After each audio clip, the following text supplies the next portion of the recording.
નમસ્કાર, ન્યૂઝ બુલેટિનમાં આપનું સ્વાગત છે। હું છું પંકજ શર્મા। શરૂઆત મહત્વપૂર્ણ ખબરથી। અમદાવાદના સેટેલાઇટમાં પત્નીએ પતિ પર એસિડ ફેંક્યું છે। પતિના અન્ય સ્ત્રીઓ સાથે સંબંધ હોવાની શંકા રાખીને એસિડ એટેક કરવામાં આવ્યો। 2 વર્ષ પહેલા યુવકે મહિલા સાથે કર્યા હતા પ્રેમ લગ્ન। દમયંતીબેન પરમાર નામની મહિલા વિરુદ્ધ ફરિયાદ નોંધાઈ છે। સૂતેલા પતિ પર ગરમ પાણી નાખીને એસિડથી હુમલો કર્યો હતો। આ બનાવ અમદાવાદનો અને દમયંતીબેન પરમાર નામની મહિલા વિરુદ્ધ ફરિયાદ થઈ છે।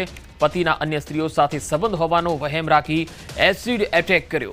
અમદાવાદના સેટેલાઇટ જેવા પોશ વિસ્તારમાં આ બનાવ। પત્નીએ પતિ પર એસિડ એટેક કર્યો। 2 વર્ષ પહેલા યુવકે મહિલા સાથે પ્રેમ લગ્ન કર્યા હતા। દમયંતીબેન પરમાર નામની મહિલા વિરુદ્ધ ફરિયાદ દાખલ થઈ છે। સૂતેલા પતિ પર ગરમ પાણી નાખીને એસિડથી હુમલો કરવાનો પ્રયાસ કર્યો હતો। હાલ સમગ્ર મામલે પોલીસ તપાસ કરી રહી છે। અમદાવાદના સેટેલાઇટ વિસ્તારનો આ બનાવ છે। વધુ માહિતી મેળવીએ સંવાદદાતા નવીન જા મારી સાથે જોડાશે। નવીન, સેટેલાઇટનો આ બનાવ છે, વધુ માહિતી શું છે? જે રીતે પંકજ માહિતી સામે આવી રહી છે કે સેટેલાઇટ વિસ્તારમાં પત્નીએ પતિ ઉપર એસિડ એટેક કરવાની કોશિશ કરી છે। પતિ જ્યારે સૂઈ રહ્યો હતો તે દરમિયાન આ ઘટનાને એને અંજામ આપ્યો છે। જો કે પત્નીની ધરપકડ કરી લેવામાં આવી છે। ત્યારે કારણ પૂછતા જાણવા મળ્યું છે કે પત્નીને શંકા હતી કે તેના પતિનું અન્ય સ્ત્રી સાથે સંબંધ છે। તે શંકાના આધારે આ પ્રકારની ઘટનાને અંજામ આપ્યા હોય એ પ્રકારની હાલ માહિતી સામે આવી રહી છે। પોલીસ વધુ પૂછપરછ જે છે તે કરી રહી છે। જી નવીન, આભાર માહિતી આપવા માટે।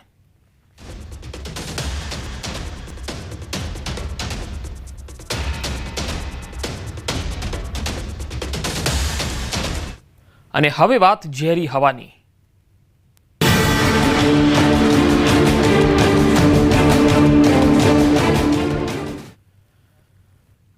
અમદાવાદનો પર્વ પ્રદૂષણયુક્ત બન્યો। દિવાળીના પર્વ પર શહેરની હવા ઝેરી બની છે। શ્વાસ હૃદયના દર્દીઓ માટે અતિ જોખમી બની છે હવા। શહેરના અનેક વિસ્તારોમાં હવા ખરાબ બની છે।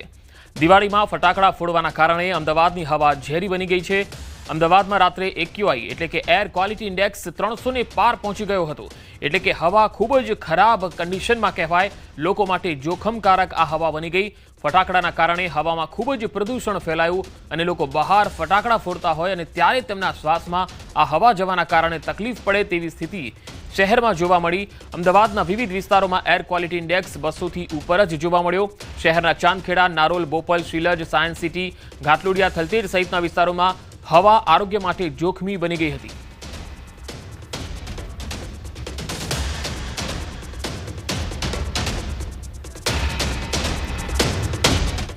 દિવાળી પર દિલ્હીની હવાની ગુણવત્તા વધુ ખરાબ બની। દિવાળીની રાત્રે દિલ્હીની હવાનો AQI 400ને પાર થતા લોકો માટે ખૂબ જોખમી બની ગઈ। શહેરના મોનિટરિંગ પર રહેલા 38 સ્ટેશનોમાંથી 34 સ્ટેશનો રેડ ઝોન પર પહોંચી ગયા।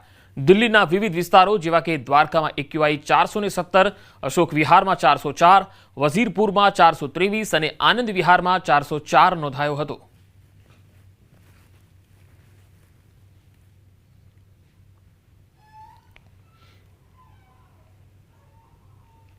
ઘણી વખત ઘણા લોકો પાણી નાખવાથી હિચકિચાતા હોય છે। તો જ્યારે પણ કોઈને પણ આગ લાગે તો સૌથી પહેલાં પાણીનો છંટકાવ એની ઉપર કરી દેવો જોઈએ। કદાચ એના કારણે અમુકવાર ફોડલા પડે ને એવું થાય, પણ અંદરની ગહેરી ઈજાઓ એનાથી આપણે રોકી શકીએ છીએ।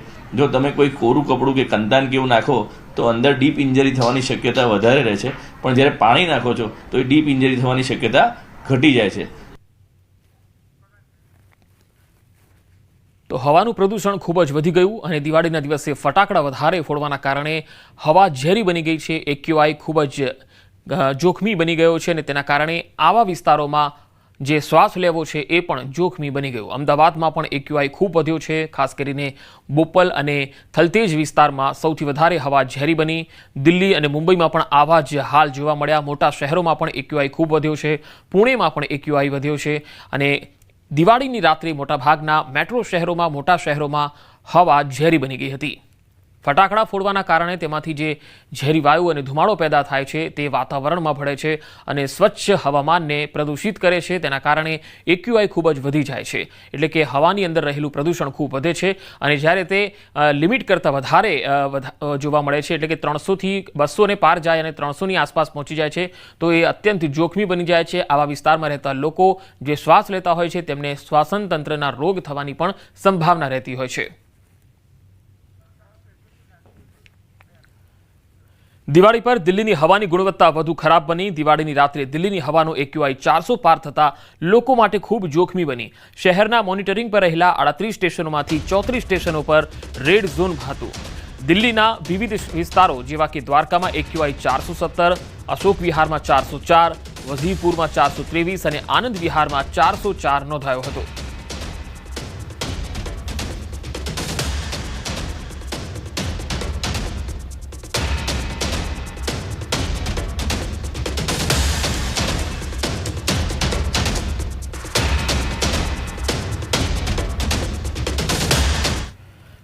સુરતના મોટા વરાછા પાસે ફટાકડાની દુકાનમાં આગ લાગી. એમથન સર્કલ પાસે ફટાકડાની દુકાનમાં આગ લાગતા દોડધામ મચી ગઈ.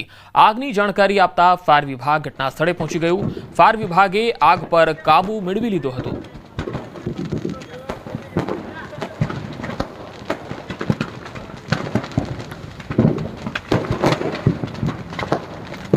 આ તસવીરોમાં જોઈ શકાય છે એમથન સર્કલ પાસેનો આ બનાવ, જ્યાં અચાનક આગ લાગતા જ ફાયર વિભાગની ટીમ અહીંયા પહોંચી ગઈ હતી.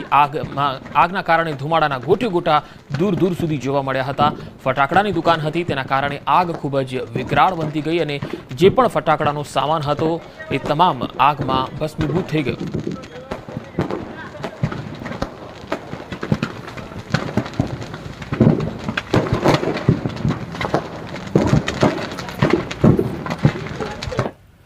તો સુરતના જ વરાછા ખાતે આવેલા માનગઢ ચોકમાં ફટાકડાની દુકાનમાં આગ લાગી. મોડી રાત્રે આગ લાગતા સમગ્ર વિસ્તારમાં અફરાતફરીનો માહોલ જોવા મળ્યો. તસવીરો તમે જોઈ શકો છો. માનગઢ વિસ્તારમાં ફાયર વિભાગે અહીંયા આગ પર કાબુ મેળવી લીધો હતો, પરંતુ જ્યારે આગ લાગી હતી ત્યારે મોટી સંખ્યામાં લોકોના ટોળા અહીંયા ઉમટ્યા હતા અને આગની જ્વાળાઓ જે છે દૂર દૂર સુધી જોવા મળી હતી અને ફાયર વિભાગે આગ પર કાબુ મેળવી લીધો હતો. ફટાકડાની આ દુકાન હતી, જેથી આગ વિકરાળ બની હતી.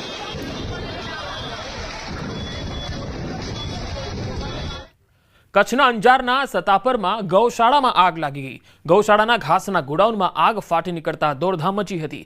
ગત રાત્રિના આ આગ લાગી હતી અને આગને કારણે લાખો રૂપિયાનો ઘાસચારો બળીને ખાખ થઈ ગયો હતો.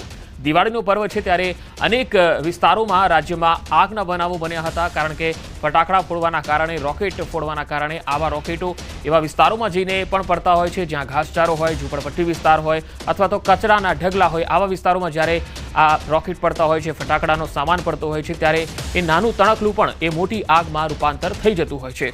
કચ્છના અંજારમાં ગૌશાળામાં રહેલ ઘાસના ગોડાઉનમાં આગ ફાટી નીકળી હતી.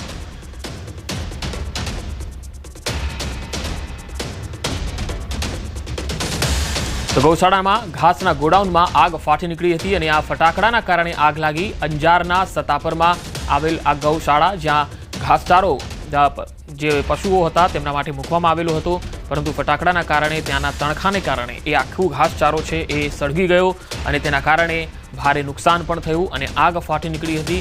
અહીંયા ફાયર વિભાગની ટીમને બોલાવવી પડી.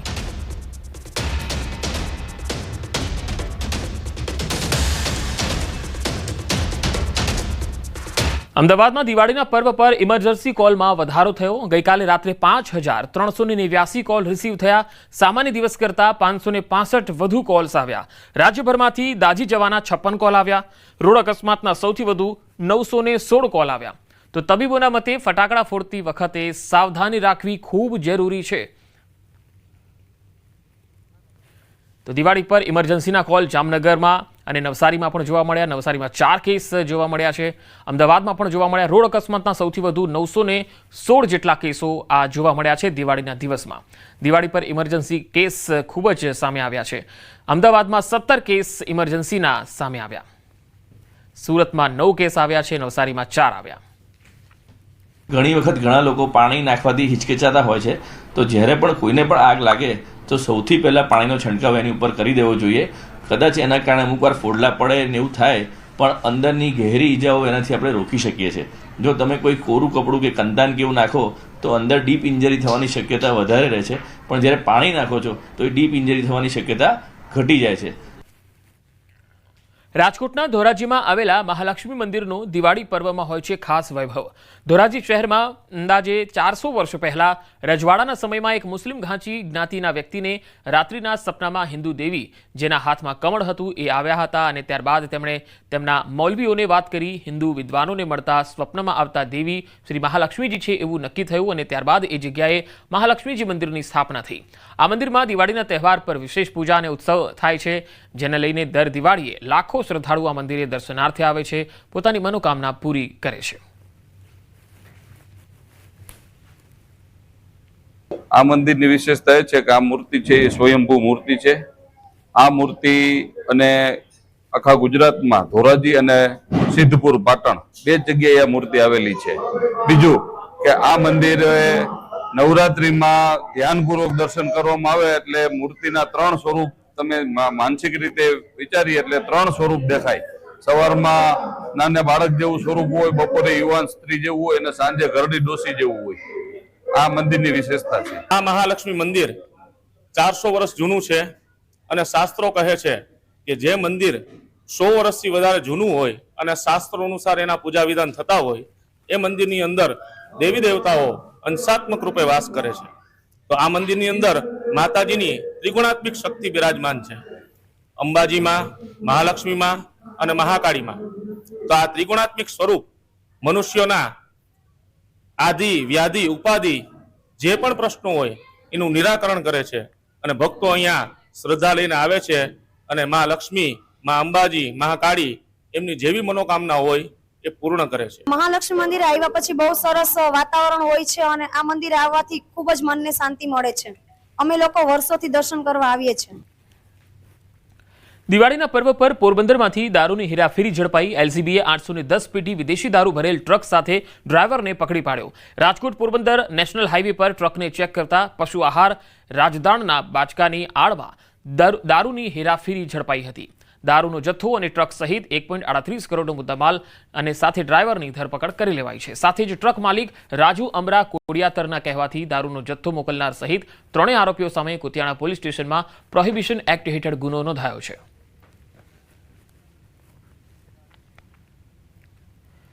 અમદાવાદના મકરબા પોલીસ હેડક્વાર્ટર ખાતે પોલીસ સંભારણા દિવસ પરેડ યોજાઈ. દેશભરમાં શહીદ થયેલ પોલીસ અને સીએપીએફના 191 જવાનો સલામી આપી શ્રદ્ધાંજલિ આપવામાં આવી. શહીદ જવાનોને પરેડ બાદ શહીદ જવાનોની યાદમાં વૃક્ષારોપણ કરવામાં આવ્યું.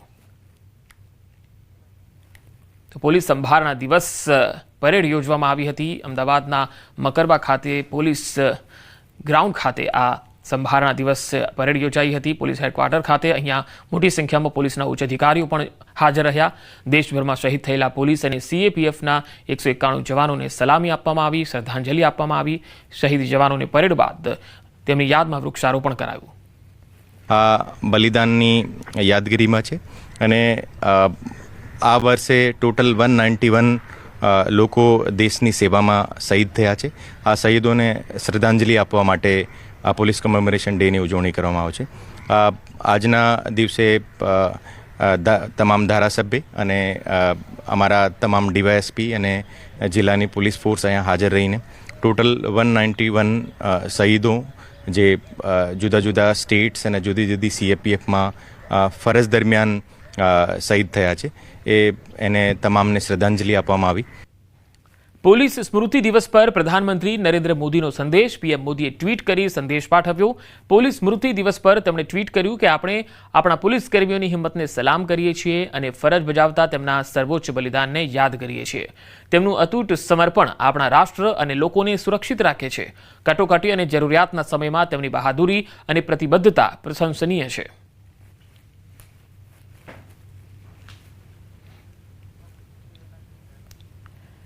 એકત્રીસ ઓક્ટોબર 2025ના રોજ સરદાર વલ્લભભાઈ પટેલની 150મી જન્મજયંતિના અવસરે વડાપ્રધાન નરેન્દ્ર મોદીની ઉપસ્થિતિમાં રાષ્ટ્રીય એકતા દિવસની ઉજવણી થશે. તેની પહેલા સ્ટેચ્યુ ઓફ યુનિટી ખાતે પ્રથમવાર દિવાળીમાં પ્રકાશ પર્વની ઉજવણી ધામધૂમથી કરવામાં આવી રહી છે, જ્યાં વેલી ઓફ ફ્લાવરથી મુખ્ય માર્ગ સુધી જતા વોકવેને 7 અલગ અલગ ભાગમાં થીમ આધારિત ગ્લો ટનલમાં પરિવર્તિત કરવાનું આયોજન કરાયું છે. અહીં મોટી સંખ્યામાં પ્રવાસીઓ ઉમટી રહ્યા છે. આ લાઇટિંગ જોઈ પ્રવાસીઓ અભિભૂત થઈ રહ્યા છે. પ્રવાસીઓને તંત્ર દ્વારા તમામ વ્યવસ્થા ફ્રી કરવામાં આવી છે, જેથી પ્રવાસીઓમાં ખુશી જોવા મળી. આમાં બે ભાગ છે. એક છે ટનલ છે જે 178 મીટર લાંબી છે, એમાં 7 ઝોન છે. બીજો જે વેલી ઓફ ફ્લાવરનો રસ્તો છે એ 535 મીટર લાંબો છે અને 13 ઝોનમાં વિભાજિત કરવામાં આવ્યો છે. દરેક ઝોન અલગ અલગ થીમ પ્રમાણે લાઇટિંગ કરવામાં આવ્યું છે. એમાં statue of unity, Pavagadh, Dwarka, operation સિંદૂર આવા અલગ અલગ પ્રકારના થીમ દ્વારા લાઇટિંગ કરવામાં આવ્યું છે. 2018 સ્ટેચ્યુ ઓફ યુનિટી બન્યું ત્યારથી રાષ્ટ્રીય એકતા દિવસની ઉજવણી કરવામાં આવે છે. ખાસ વાત કરીએ તો આજે અમે પહોંચ્યા છીએ સ્ટેચ્યુ ઓફ યુનિટી, જ્યાં રાષ્ટ્રીય એકતા દિવસને લઈ પ્રકાશ પર્વની ઉજવણી કરવામાં આવી રહી છે. તમે જોઈ શકો છો તેમ કે રંગબેરંગી લાઇટોથી 5 કરોડ કરતા વધુ જે LED લાઇટો છે એ લાઇટોને સુશોભિત કરવામાં આવી છે. પ્રવાસીઓ મોટી સંખ્યામાં આવી રહ્યા છે. કહી શકાય કે જે પ્રવાસીઓ આવતા હોય તેમની સાથે વાત કરીએ. લાઇટિંગ કેવું લાગ્યું અને દિવાળીની શુભકામના પહેલા તો તમને ન્યૂઝ 18 તરફથી.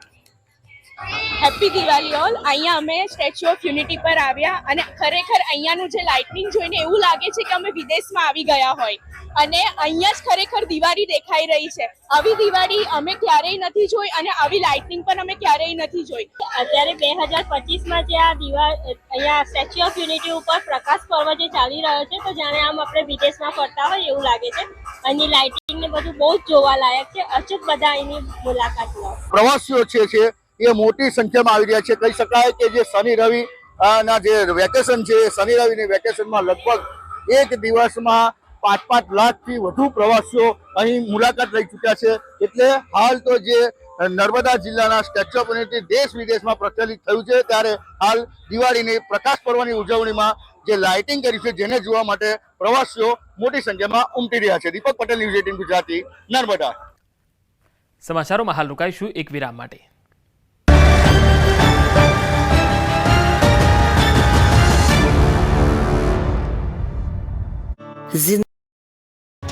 પોરબંદરનું કેવું મંદિર, જ્યાં દિવાળીના દિવસે થાય છે લાખોની ચલણી નોટોના દર્શન. માત્ર ભારતીય ચલણી નોટો જ નહીં, પરંતુ ડોલર અને પાઉન્ડથી પણ માતાજીને શણગારવામાં આવે છે.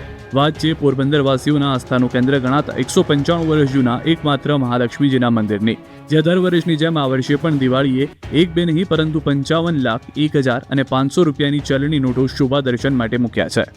આ વર્ષે મંદિર ટ્રસ્ટ દ્વારા ચલણી નોટોના શોભા દર્શનમાં 55 લાખની ચલણી નોટોનો ઉપયોગ કરાયો છે. તેની સાથે ડોલર અને પાઉન્ડનો પણ શણગારમાં ઉપયોગ કરાયો છે, જેના દર્શન માટે સવારથી જ મોટી સંખ્યામાં ભાવિકો ઉમટી પડ્યા. તમામ દર્શનાર્થીઓને બ્રાહ્મણો દ્વારા કુમકુમ તિલક કર્યા બાદ મંદિરમાં પ્રવેશ આપવામાં આવે છે.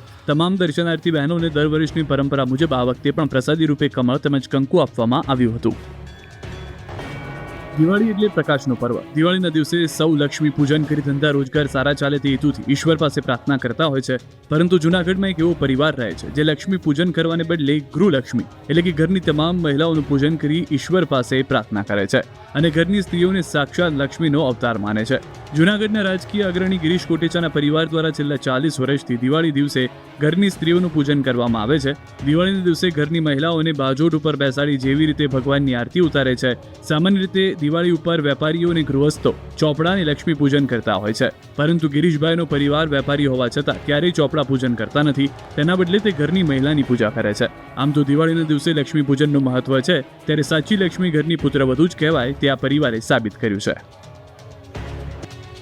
દિવાળી અને વેકેશનની શરૂઆત સાથે સૌરાષ્ટ્રના આદ્ય જ્યોતિર્લિંગ ભગવાન સોમનાથ મહાદેવના દર્શન માટે ભાવિકોની ભીડ ઉમટી.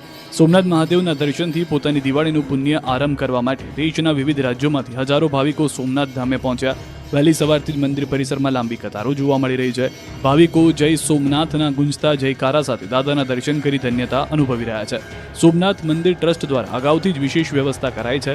ટ્રસ્ટના તંત્રએ દર્શનાર્થીઓ માટે સિક્યુરિટી, પાર્કિંગ, પીવાનું પાણી અને લાઇન મેનેજમેન્ટની મજબૂત વ્યવસ્થા ઊભી કરી છે. તો દિવાળીના તહેવાર દરમિયાન દૈનિક આરતી, વિશેષ પૂજન અને શૃંગારની વ્યવસ્થા સાથે મોડી રાત્રે ભવ્ય લાઇટ શોનું પણ આયોજન કરાયું છે. આ તરફ દિવાળીના તહેવારોને લઈને ભગવાન દ્વારકાધીશના મંદિરે પણ ભક્તોની ભીડ જોવા મળી. તેમાં પણ ગોમતી ઘાટ પર વિશેષ સ્નાન અને મંદિરમાં મંગળ આરતીના ભાગ સ્વરૂપે ભક્તો ભક્તિભાવમાં લીન થયા. ભક્તોની ભીડ જામતા દ્વારકાની બજારોમાં પણ રોનક જોવા મળી છે.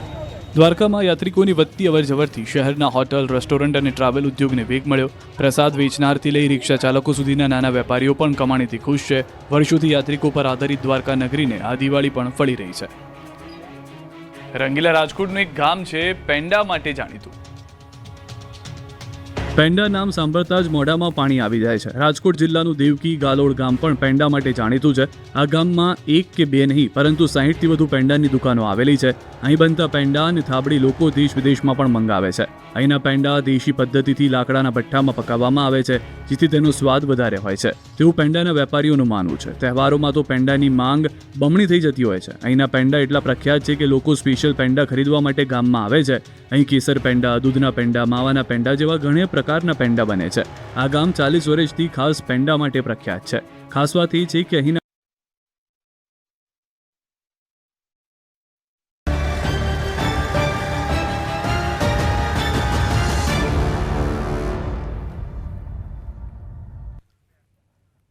Welcome back. દિવાળીનો પર્વ એટલે નવા કપડાં, મીઠાઈઓ, ફટાકડા અને હરવા ફરવાનો ઉત્સવ. પરંતુ હકીકતમાં આ પર્વ અનેક પરંપરા અને સંસ્કૃતિ સાથે જોડાયેલ છે. આદિવાસી સમાજના લોકો આ પર્વની અનોખી રીતે ઉજવણી કરતા હોય છે. દાહોદ જિલ્લામાં વસવાટ કરતો આદિવાસી સમાજ શીરા અને ઝાંપા પૂજન કરે છે.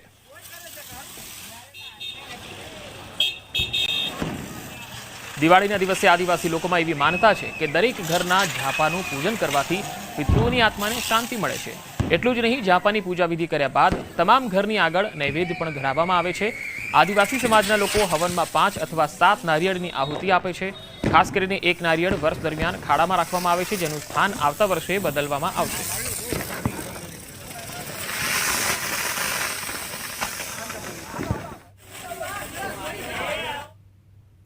આ અમારે આજે જે દિવાળીની નાઈટ રાતે જે ઈંગોરિયા રમવાની જે પરંપરા છે 70 વર્ષથી ચાલી આવે છે.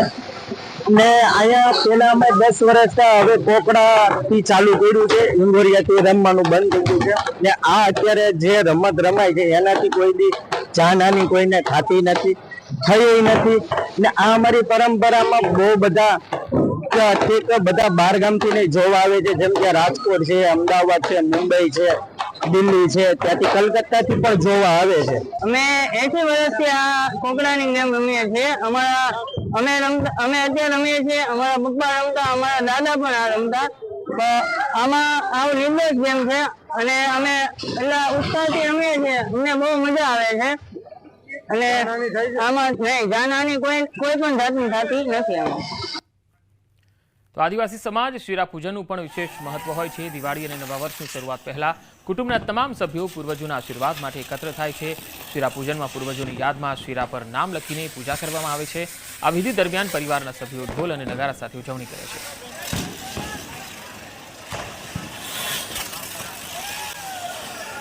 દૂર દૂરથી લોકો આ રમત જોવા માટે અમરેલીના સાવરકુંડલા ખાતે આવે છે. અહીંયા દિવાળીની રાત્રે ઈંગોરિયા યુદ્ધ જામે છે અને આ ઈંગોરિયા જ્યારે એકબીજા પર ફેંકવામાં આવે છે ત્યારે કોઈને ઈજા પણ થતી નથી. અને આ ઈંગોરિયા ફેંકવાની પરંપરા વર્ષો જૂની છે, જે આજે પણ સ્થાનિકોએ અહીંયા જાળવી રાખી છે. આ ઈંગોરિયા યુદ્ધ જોવા માટે લોકો અલગ અલગ જિલ્લાઓમાંથી પણ આવે છે, કેટલાક તો રાજ્ય બહારથી પણ આ ખાસ જોવા માટે આવે છે. તો આ તસવીરોમાં તમે જોઈ શકો છો કે એકબીજા પર ઈંગોરિયા ફેંકવામાં આવી રહ્યા છે અને સ્થાનિક લોકો જે છે એ એકબીજા પર ઈંગોરિયા ફેંકે છે. દેશભરમાં જ્યારે દિવાળીની રાત્રે લોકો ફટાકડા ફોડતા હોય છે, ત્યારે ગુજરાતના આ જિલ્લામાં દિવાળીની રાત્રે યુદ્ધ જામે છે. અમરેલીનું આ સાવરકુંડલા, જ્યાં છેલ્લા 80 વર્ષથી અહીંયા યુદ્ધ જામે છે. સાવરકુંડલામાં લોકો ફટાકડાના બદલે એકબીજા પર ઈંગોરિયા ફેંકે છે. સ્થાનિકોએ વર્ષોથી આ ઈંગોરિયા યુદ્ધની જે પરંપરા છે તેને જાળવી રાખી છે. સાવરકુંડલામાં દિવાળીની રાત્રે ઈંગોરિયા અને કોકડાનું યુદ્ધ જામે છે. આ ઈંગોરિયા યુદ્ધ શહેરના અલગ અલગ ચોક વિસ્તારોમાં રમાય છે, જ્યાં લોકો સામસામે કોકડામાંથી બનાવેલા ઈંગોરિયા ફેંકે છે. તો રમત આ જે છે એ રાત્રિના સમયે સ્ટ્રીટ લાઇટ બંધ કરીને રમવામાં આવે છે, જે એક અનોખો માહોલ પણ સર્જે છે. ઈંગોરિયાની રમત છેલ્લા 4 દાયકાથી સાવરકુંડલામાં રમાય છે. પહેલા ઈંગોરિયાની રમત રમાતી હતી, પરંતુ સમય જતાં હવે કોકડાએ સ્થાન લીધું છે. યુવાનો ઈંગોરિયા અને કોકડા એકબીજા ઉપર ફેંકે છે. આ રમત દરમિયાન અત્યાર સુધી કોઈ વ્યક્તિને ગંભીર ઈજા થઈ નથી કે કોઈ દાઝ્યું નથી. ઈંગોરિયાની રમત શાંતિપૂર્ણ માહોલ વચ્ચે રમાય છે. રમત દરમિયાન પોલીસનો બંદોબસ્ત અને પેટ્રોલિંગ પણ હોય છે.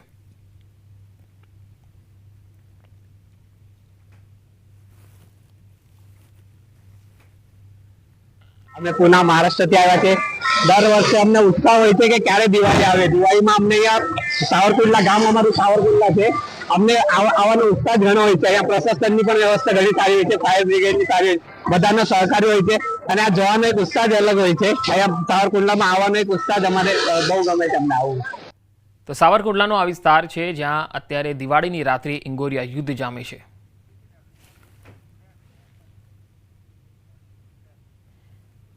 એક એવું મંદિર જ્યાં દિવાળીના દિવસે થાય છે લાખોની ચલણી નોટોના દર્શન. પોરબંદરનું કેવું મંદિર જ્યાં દિવાળીના દિવસે થાય છે લાખોની ચલણી નોટોના દર્શન. માત્ર ભારતીય ચલણી નોટો જ નહીં પરંતુ ડોલર અને પાઉન્ડથી પણ માતાજીને શણગારવામાં આવે છે. વાત છે પોરબંદરવાસીઓના આસ્થાનું કેન્દ્ર ગણાતા 195 વર્ષ જૂના એકમાત્ર મહાલક્ષ્મીજીના મંદિરની, જ્યાં દર વર્ષની જેમ આ વર્ષે પણ દિવાળીએ એક બે નહીં પરંતુ 55,01,000 અને 500 રૂપિયાની ચલણી નોટો શોભા દર્શન માટે મૂક્યા છે. આ વર્ષે મંદિર ટ્રસ્ટ દ્વારા ચલણી નોટોના શોભા દર્શનમાં 55 લાખની ચલણી નોટોનો ઉપયોગ કરાયો છે. તેની સાથે તો આ બુલેટિનમાં અત્યારે આટલું જ. નમસ્કાર.